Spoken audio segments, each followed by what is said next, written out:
સુરત બેગમપુરા વિસ્તારના યુવકે વ્યાજખોરોના ત્રાસથી કંટાળી ઝેર ગટગટાવી આપઘાત કરી લેવા મામલે ક્રાઇમ બ્રાન્ચે મહેસાણા હાઈવેથી વ્યાજખોર સાબિત ગુલામ મુસ્તફા શેખની ધરપકડ કરી હતી।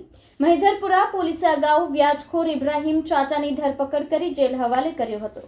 વ્યાજખોરોના ત્રાસથી કંટાળીને બેગમપુરાના આઢેડે ઝેરી દવા પીને જીવન ટૂંકાવી લીધું હતું। આ ઘટનામાં ક્રાઇમ બ્રાન્ચે વેસપલટો કરી વ્યાજખોરને મહેસાણાથી દબોચી લીધો છે। શહેરના બેગમપુરા રહેમત મંઝિલ ખાતે રહેતા 55 વર્ષીય ગુલામ ખ્વાજા મિયા ઇસ્માઇલ શેખ આધાર કાર્ડ અને પાસપોર્ટ એજન્ટ તરીકે કામ કરતા હતા। 15 દિવસ પહેલા તેમણે પોતાના ઘરે ઝેરી દવા પી આપઘાતનો પ્રયાસ કરતા તેમને સારવાર માટે ખાનગી હોસ્પિટલમાં દાખલ કરાયા હતા, જ્યાં સારવાર દરમિયાન રવિવારે 24મી તારીખે મોડી રાત્રે તેમનું મોત નીપજ્યું હતું। મહિધરપુરામાં બેગમપુરા તુલસી ફળિયામાં રહેતા વ્યાજખોર સાબિર ગુલામ મુસ્તફા શેખ પાસેથી રૂપિયા 1 લાખ વ્યાજે લીધા હતા, જેનું તેઓ દર મહિને 30,000 રૂપિયા વ્યાજ ચૂકવતા હતા। સાબિર વ્યાજ પર પણ વ્યાજ ચડાવી પઠાણી ઉઘરાણી કરતો હતો, જેથી વ્યાજ ચૂકવવા માટે તેમણે ઇબ્રાહીમ ચાચા નામના અન્ય વ્યાજખોર પાસેથી પણ વ્યાજે નાણાં લીધા હતા। એક બાદ એક એમ 2 વ્યાજખોરોના ચુંગાલમાં ફસાયા બાદ બંને દ્વારા તેમની પાસેથી પઠાણી ઉઘરાણી કરવામાં આવતી હોવાથી કંટાળીને તેમણે ઝેરી દવા પી આપઘાત કરી લીધો હતો।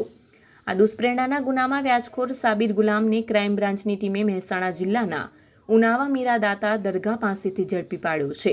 આ જ કેસમાં મહિધરપુરા પોલીસે અગાઉ વ્યાજખોર ઇબ્રાહીમ ચાચાની ધરપકડ કરી જેલ હવાલે કર્યો હતો।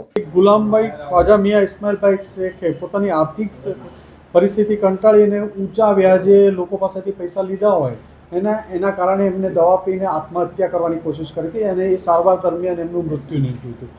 જે બાબતે મહિધરપુરા પોલીસ સ્ટેશનમાં સાબિર ગુલામ મુસ્તફા શેખ વિરુદ્ધ આપઘાતના દુષ્પ્રેરણનો એક ગુનો દાખલ કરવામાં આવ્યો હતો અને આ માણસે વ્યાજના ચક્કરમાં આવીને આમનેથી સુસાઇડ કરવું પડ્યું હતું। જે અનુસંધાને સાબિર ગુલામ મુસ્તફા શેખ વોન્ટેડ હતો અને એની તપાસ ચાલતી હતી। ગઈકાલે લેટ નાઇટના ક્રાઇમ બ્રાન્ચની ટીમે એને મહેસાણા મીરાદાતા ઉનાવા મીરાદાતાની દરગાહ પાસેથી પકડી પાડ્યો છે અને એની પૂછપરછ દરમિયાન અન્ય 6 વાહનો 4 મોટરસાઇકલ અને 2 કાર કબજે લેવામાં આવી છે, જે અલગ અલગ લોકો પાસેથી પ્રાથમિક દ્રષ્ટિએ વ્યાજની સામે પૈસા જે ધિરાણ કર્યું એની સામે અવેજમાં રાખેલી હોય એવી ગાડીઓ હોવાનું ધ્યાનમાં આવ્યું છે। આ ઇસમને પકડી વધુ કેટલા લોકોને વ્યાજે પૈસા આપતા હતા, ખૂબ ઊંચા વ્યાજા દરે આ લોકો પાસેથી વ્યાજ વસૂલતા હોવાની પણ એક પ્રાથમિક માહિતી મળી છે। એટલે આના ચક્કરમાં કેટલા આના વ્યાજના ચક્કરમાં લોકો ફસાયેલા છે એની એક તપાસ ચાલે છે અને આ માણસે સુસાઇડ કર્યું છે તો એને કેટલા ટાઈમથી એની પાસેથી પૈસા લીધેલા હતા, કેટલું વ્યાજ ચૂકવી શક્યા છે એ બાબતે પણ તપાસ કરી રહ્યા છીએ।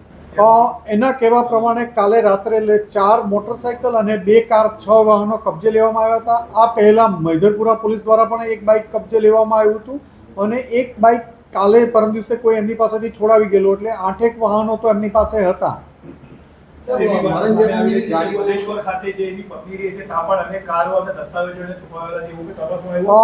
પોલીસે એમના ઘરે કાલે પણ સર્ચ કરેલું હતું પણ એમના ઘરેથી એવા કોઈ દસ્તાવેજો કે એવું મળી નથી આવ્યું, પણ હવે એને તપાસ રિમાન્ડ દરમિયાન અને એની પોલીસ કસ્ટડી દરમિયાન એની અલગ અલગ માહિતી કઢાવવા માટે પ્રયત્ન કરી રહ્યા છે।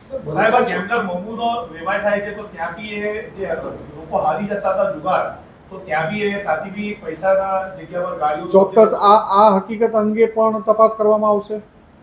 સર, ઘણા લોકો એના વ્યાજના ચક્કરમાં ફસાવેલા છે, એ ખરી વાત છે, કારણ કે એની પાસેથી 6 વાહનો તો એમને પોલીસની ત્યાંથી જ્યારે મીરા ઉનાદાતાની દરગાહથી પકડવામાં આવ્યું અને પ્રાથમિક પૂછપરછ દરમિયાન જ એને 6 થી 8 વાહનોની કબૂલાત કરી હતી, એમાં જે 6 વાહનો કાલ રાત્રે કબજે લેવામાં આવ્યા છે।